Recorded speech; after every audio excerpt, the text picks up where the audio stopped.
Hello, I'm George, and today I have the brand new RS4. This is the latest in probably the most successful line of gimbals ever, and I'm going to tell you all about it. We are in the financial district of London, and I have an amazing dancer here called Amy, who's going to be creating some incredible shapes while we test out this piece of kit.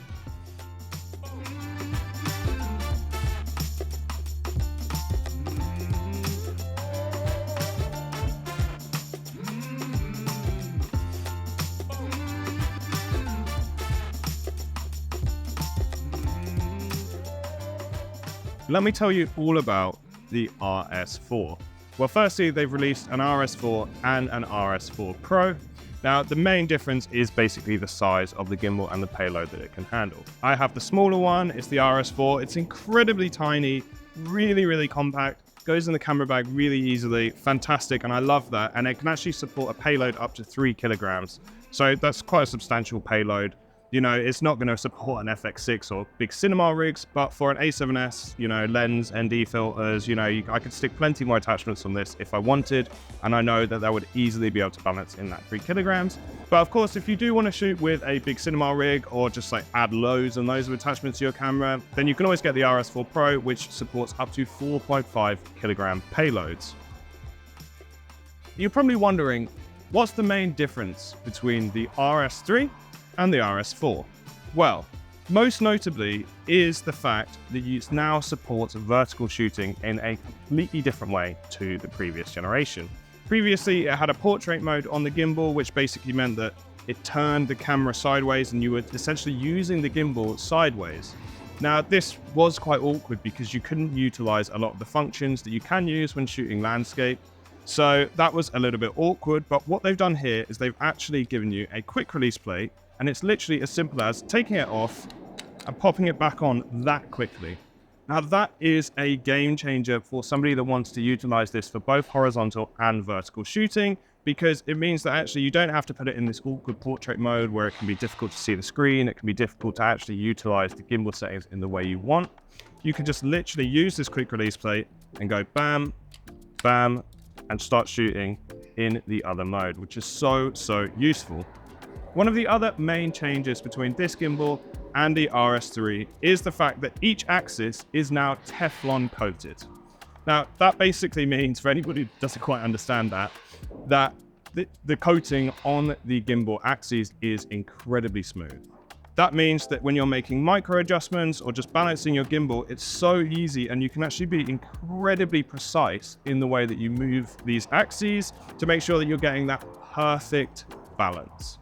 That also means that if you're going to be changing attachments around, let's say, you know, it gets a little dark inside and I want to take off my ND filter, it's incredibly easy for me just to take off my ND filter and move it and micro adjust these axes and then rebalance it quickly. There's no longer that faffing around where you're starting to smack the axes to get it all into place.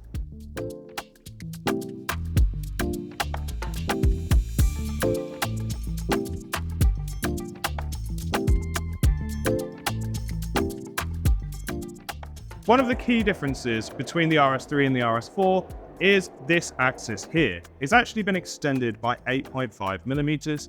And what that means is that you have a bit more clearance on the top of your camera. So if you want to use larger lenses, if you want to stick on top camera mics, or, you know, rig yourself up with big ND filters, you're not going to have issues in terms of the body, either, you know, the lens hitting this one or the top of your rig hitting this axis here. Makes it really simple. Just means that actually it supports larger rigs because that 3.5 kilogram payload is quite big. But one of the problems with the previous gimbal wasn't actually often that your payload was too heavy. It was that your rig was too large. So it's really cool that they've addressed that with this new iteration.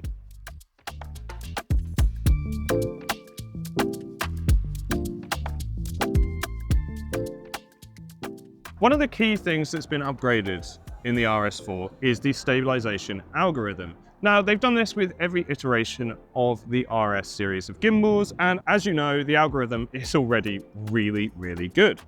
When it comes to things like your standard walking shot, tracking somebody, we've been able to see really good performance in these gimbals for years. So what's actually been updated, what's actually improved, is the fact that they've really optimized this for vertical shooting. Previously, it kind of felt like the vertical shooting was a bit more of an afterthought when it came to the RS gimbals. They were amazing for landscape, but weren't always great when shooting in portrait. But that is not the case with this one, because the algorithm has basically had vertical shooting very much factored into it, which means that you're going to see much better performance when you're flipping your camera sideways.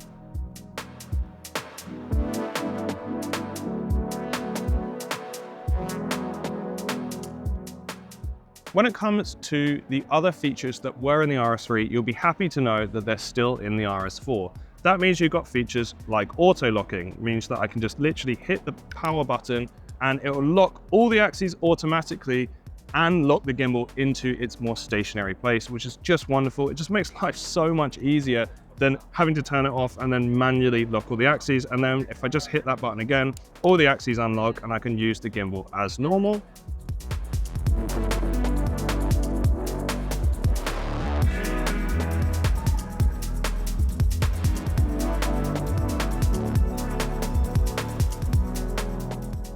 Now, I just want to tell you a little more detail about the setup that I'm using for this review today.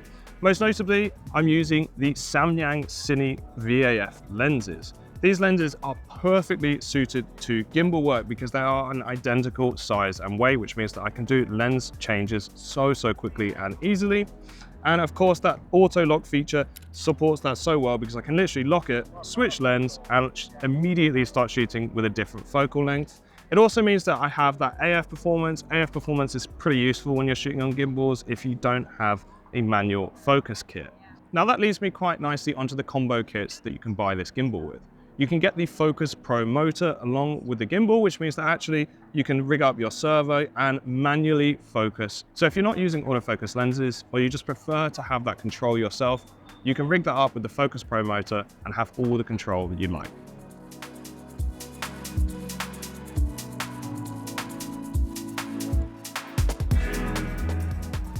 So what do I actually think of the RS4?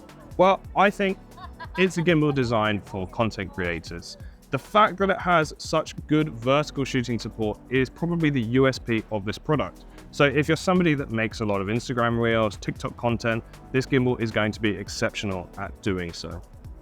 That is the target market. So if that's you, I'd take a serious look at this gimbal. To be honest, my gimbal, I've had it for years and years. It's super busted, it's super broken. So I've actually been in the market for a new gimbal myself, and today has sold me on the RS4.